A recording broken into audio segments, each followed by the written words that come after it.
शिवाजी महाराजांच्या दुसऱ्या राज्याभिषेकाविषयी। आता आपण जी माहिती पाहणार आहोत ती आज वाचताना आणि ऐकताना आपल्याला नवल वाटते, परंतु सर्व रसिकांनी याची नोंद घ्यायची आहे की हा समाज सुमारे 350 वर्षापूर्वीचे आहे, त्यामुळे आजच्या इतका प्रगत समाज तेव्हा नव्हता। निश्चलपुरी गोसावी नावाचा एक साधू रायगडावर गागा भट्टाने केलेल्या शिवराज्याभिषेकासमयी आमंत्रित म्हणून उपस्थित होता। नंतर तो कोकणात तीर्थक्षेत्रे पाहत हिंडत असताना कुडाळेश्वर इथं गेला। तिथे गोविंद नावाच्या एका विद्वानाची आणि त्याची भेट झाली। काशी क्षेत्री दोघांचा परिचय आलेला असल्याने ते एकमेकास ओळखत होते। त्यावर निश्चलपुरीने सांगितले की महाराज शिवछत्रपती साक्षात शिव अवतार असून मी त्यांच्याजवळ असतो। त्यांचा राज्याभिषेक नुकताच गागा भट्टांनी उरकला। गोविंद हे राज्याभिषेकास उपस्थित नसल्याने त्यांनी मोठ्या उत्सुकतेने विचारले की राज्याभिषेक कसा झाला ते आपण मला सांगावे। त्यावर निश्चलपुरी म्हणाले, गागा भट्ट नाशिक येथे आले होते, त्यांना सन्मानपूर्वक बोलावून शिवाजी महाराजांनी राज्याभिषेक उरकला।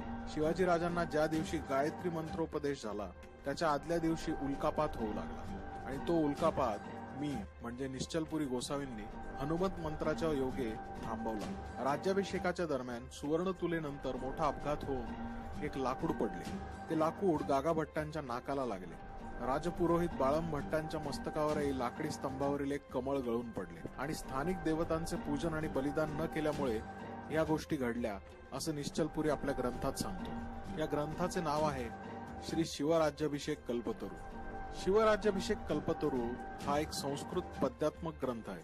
तो भारत इतिहास संशोधक मंडळाच्या त्रैमासिक वर्ष क्रमांक 10 आणि अंक क्रमांक 1 मध्ये प्रसिद्ध झाला। त्या ग्रंथामध्ये एनस्या तीर्थः पुत्रो राजा रामेति यम विदुः उत्साद्य यवनान सर्वान सार्वभौमो भविष्यती अशा एक श्लोक आलेला आहे। या श्लोकावरून असे वाटते की जिंजीच्या वेढ्यातून राजाराम महाराज सुटून महाराष्ट्रात परत आले त्यावेळी कदाचित या ग्रंथाचे लेखन पूर्ण झाले असावे। या ग्रंथाची सध्या तरी एकच प्रत उपलब्ध आहे, ती कलकत्त्याला बंगालच्या रॉयल एशियाटिक सोसायटीमध्ये आपल्याला बघायला मिळते। गागा भट्टांनी केलेल्या राज्याभिषेकात दोष घडल्यामुळे पुढे कशा अनिष्ट गोष्टी घडतील हे निश्चलपुरीने त्या ग्रंथात सांगितले आणि त्याप्रमाणे राज्याभिषेकानंतर खरंच तसे आढळून आले।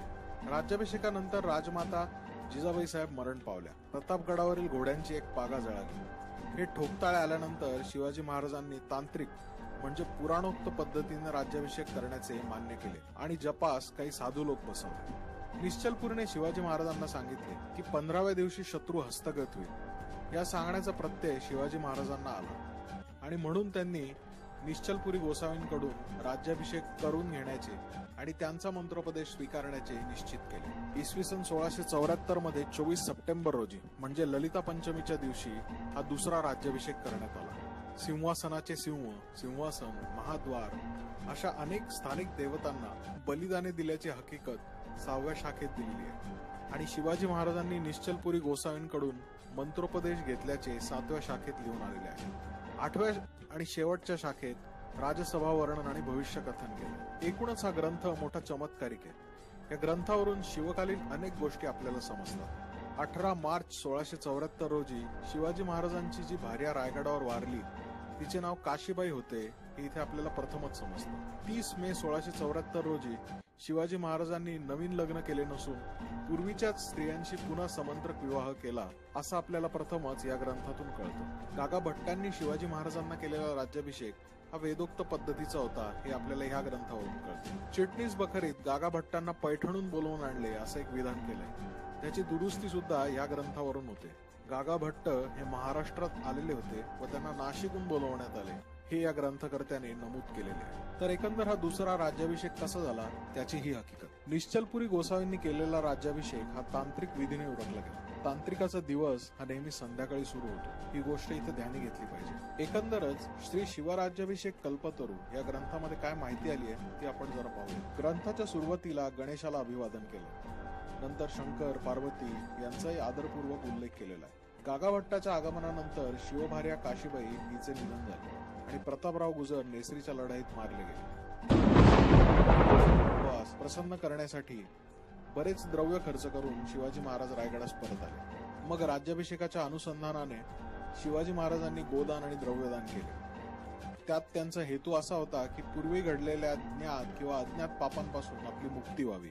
राज्याभिषेकाच्या विधीस प्रारंभ झाल्यानंतर दुसऱ्या दिवशी आकाशातून एक उल्का पडली पण त्यायोगी काही अशुभ घडू नये म्हणून निश्चलपुरीने आपल्या मंत्र सामर्थ्याचा उपयोग केला. सिंहासनावर बसण्यापूर्वी सिंहासनाला बळी देण्यात आला नव्हता. गडावरील शिरकाई भवानीची पूजा झाली नव्हती. कोकणचा संहार करता भार्गवराम याचीही पूजा बांधण्यात आली नव्हती. वेताळ, हनुमान यांना बळी देण्यात आले नव्हते. सिंहासनास आधार देण्यासाठी मंत्रविद्येचा आश्रय घेण्यात आला नाही. गडाच्या महाद्वाराचे रक्षण करणाऱ्या देवतांचे पूजन झाले नाही. भूतपिशाच्यांना संतुष्ट करण्यात आले नाही. त्याने आणखीन काही घटना यामध्ये नमूद करून ठेवल्या. सिंहासन रोहणाच्या वेळी चालत असताना संभाजी महाराजांच्या मस्तकावरून 2 मोती ओघळली. शिवाजी महाराजांच्या जवळ असलेली कट्यार म्यानबद्ध नाही असेही त्यांना आढळून आले. लक्ष न जाते तर कदाचित अपघातही घडला असता. राज्याभिषेकाच्या दिवशी सजवलेला रथ मिरवणुकीसाठी गडावर तयार ठेवला होता. राज्याभिषेकानंतर गागा भट्टांनी राजांना रथारूढ होण्याची विनंती केली. शिवाजी महाराज रथावर चढत असताना त्या रथाचा आस वाकला. हाही एक अपशकुन झाला असे निश्चलपुरी गोसावींना वाटले. त्यानंतर शिवाजी महाराज गजारूढ झाले म्हणजे हत्तीवर जाऊन बसले आणि त्यांनी आपली राज्यारोहणाची मिरवणूक पूर्ण केली. धनुष्याची प्रत्यांच्या ओढत असताना शिवाजी महाराजांच्या बोटातील अंगठी गळून पडली, पण ती पुन्हा मिळाली. एकंदरच ही सगळी अपशकुने झाल्यावर निश्चलपुरी गोसावी शिवाजी महाराजांना येऊन भेटले. त्यांनी शिवाजी महाराजांना सांगितले, हे राजा, राज्याभिषेक झाल्यापासून 13व्या, 22व्या, 55व्या आणि 65व्या दिवशी अशुभ किंवा खेददायक गोष्टी घडतील, तेव्हा ह्याचे त्वरित निवारण करायला हवे. शिवाजी महाराजांनी प्रथम या गोष्टीकडे दुर्लक्ष केले, पण निश्चलपुरी गोसावी निघून गेल्यानंतर 13व्या दिवशी राजमाता जिजाऊसाहेब इहलोक सोडून निघून गेल्या. राज्याभिषेकानंतर 22व्या दिवशी रायगडावर एक हत्ती निधन पावला. आणखीनही काही दुश्चिन्हे रायगडावर घडू लागली. हे प्रकार घडल्यावर शिवाजी महाराजांनी निश्चलपुरी गोसावींना पुन्हा बोलावून घेतले. त्यांना सांगितले की तुमच्या बोलण्याचा पडताळा मला आला आहे. आपण तांत्रिक विधीने हे सर्व प्रकार थांबवावे आणि आता तांत्रिक विधीने मला अभिषेक करावा. शिवाजी महाराजांची विनंती ऐकून निश्चलपुरी गोसावी काय म्हणाले हे त्यांनी त्यांच्या ग्रंथामध्ये नमूद केलेले आहे. आपण तेच वाचूया. निश्चलपुरी म्हणतात, मी मंत्र म्हणणारे साधू निवडले. ते लाल आसनांवर लाल वस्त्र परिधान करून मंत्रपठण करू लागले. शुभ दिवस पाहून हे कार्य सुरू झाले. अश्विन शुद्ध पंचमीला मी शिवाजी राजांना राज्याभिषेक केला. राजाने त्या दिवशी सकाळी कुंभ पूजा केली. सिंहासनापाशी समंत्रक भूमी शुद्ध केली. नवे सिंहासन मांडले. सिंहासनाच्या सिंहांची पूजा केली. शिवाजी राजा खुद्द हातात तलवार घेऊन सिंहासनापाशी गेला. अनेक देवतांची त्याने शांती केली. सिंहासनाच्या 8 सिंहास त्याने बळी दिले.